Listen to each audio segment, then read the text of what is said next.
வணக்கம்.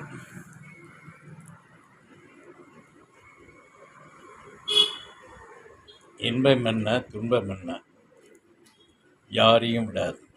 ஞானிகளுக்கும் உண்டு, அஞ்ஞானிகளுக்கும் உண்டு.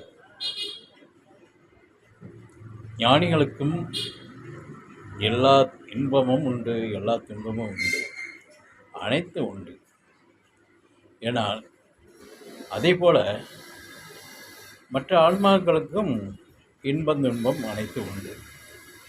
இந்த இரண்டுமே வந்து போகக்கூடியதான், கடந்து போகக்கூடியதான். வரத்தான் செய்யும், வரும் போகும், வந்து கடக்கும். இது அதனுடைய வேலை. இது ஒன்றும் தடையும் பண்ண முடியாது. வராமல் இருக்கிறதுக்கு எந்த நிலையும் நம்ம தடுக்க முடியாது, எந்த நிலையிலையுமே தடுக்க முடியாது. அது வந்து போகக்கூடிய ஒரு நிலை உள்ளது.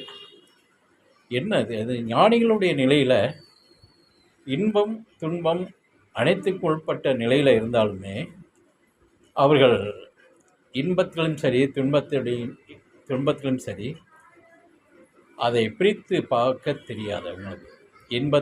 இன்பம் வந்தால் கூத்தாடுவதோ, துன்பம் வந்தால் துவண்டு விடுவதோ அவர்கள் இல்லை. இரண்டையுமே சமமாக எடுத்துக்கொள்வதால் அவர்களுக்கு இன்பமும் சரி துன்பமும் சரி எது என்று அவர்கள் பிரித்து அதுக்கு தகுந்தாற்போல் அவர்கள் மனதை செலுத்துவதில்லை, வருத்தப்படுவதும் இல்லை.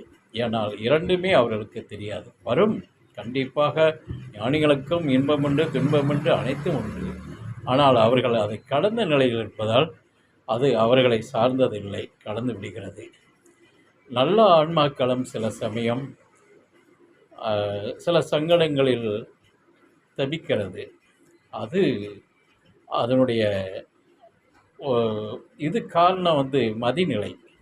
மதி கொஞ்சம் அந்த செம்மையாக மதியின அறிவு நிலை சார்ந்தது தான்.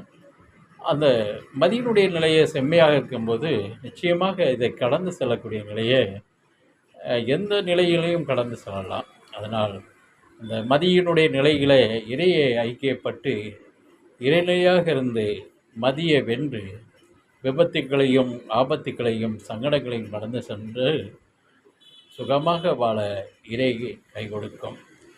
அதனால் இது எந்த துன்பமும் நீடிப்பதில்லை, நிற்பதில்லை.